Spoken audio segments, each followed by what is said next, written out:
Hey, great morning, everybody. Dr. Sean J. Harris here, Generational Wealth Academy. Great Thursday morning to everybody. I think it's Thursday. But listen, I am hitting you up from the city of Panama City, Panama. And I want to talk to you today about understanding that most people are conditioned to be broke. Now, what do I mean when I say that? And Sean, is that a bad thing? Well, understand that when you say that a person is broke, it's not an attack on the person, it's an attack on the system that they're in. Let me further explain. Being broke is a financial condition. That's a pocket situation. However, being poor, that's a mental situation. See, whatever's in our mind is going to manifest in our actual physical being. So when I say broke, that's just a financial positioning that can always be changed. It's not a mindset. We've all been broke. I've been broke.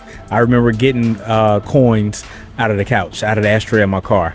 I was homeless for 63 days. So trust me, I understand being broke.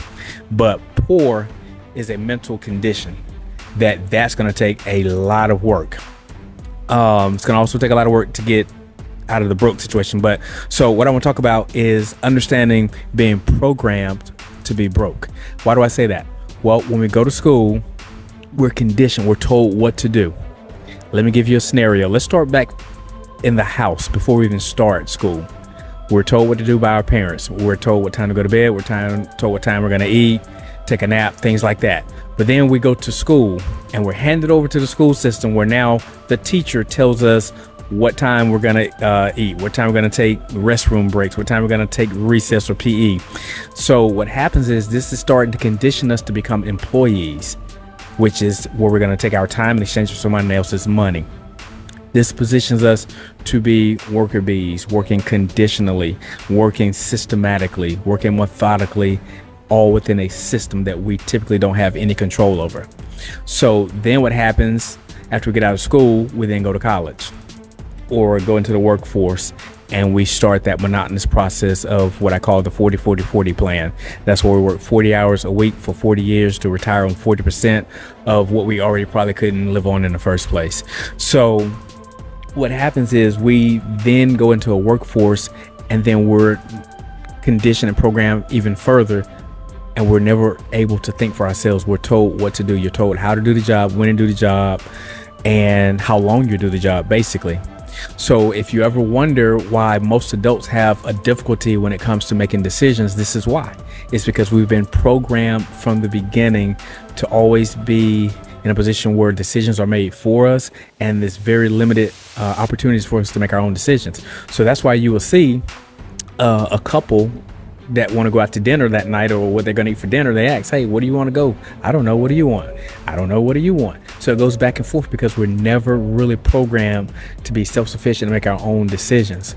So this carries over into the way we make money.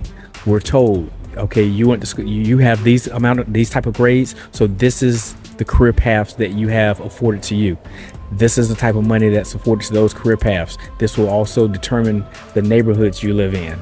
It'll determine the schools your kids go to, determine the health care that you'll receive.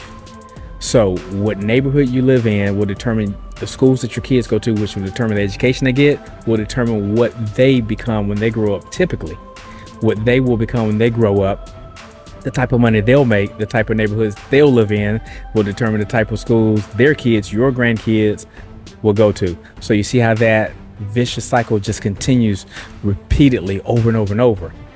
But then to further elaborate on the programming of being broke, we're always encouraged, go to college. So now you have to go to further school to pay for it, to get out to get a job, to pay for the school that you are now indebted in. So do you see how this process continues, keeping a person financially broke? Okay. So you have to be able to do something a little different, to follow a different pathway, or either have better solutions, better tools and blueprints that can navigate you should you decide you want to go to college and pay for that.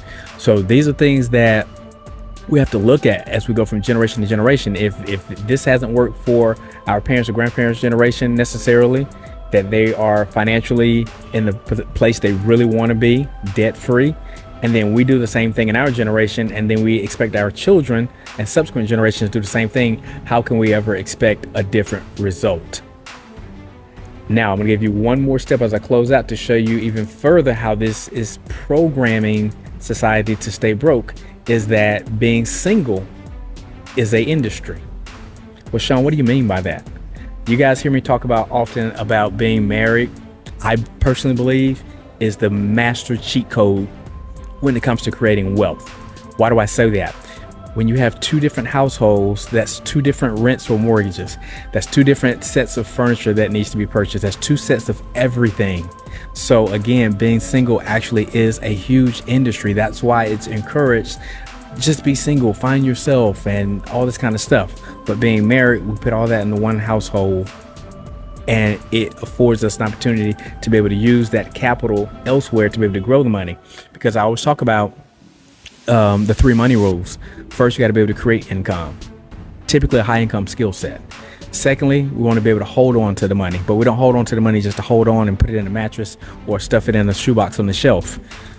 The purpose is to grow the money, which is the 3rd money rule. But if we're having divided households with divided expenses, how can you ever truly accomplish the wealth that it is that you're looking for? But when you come together as a unified family unit, then all that money is condensed into one, and you have extra disposable income.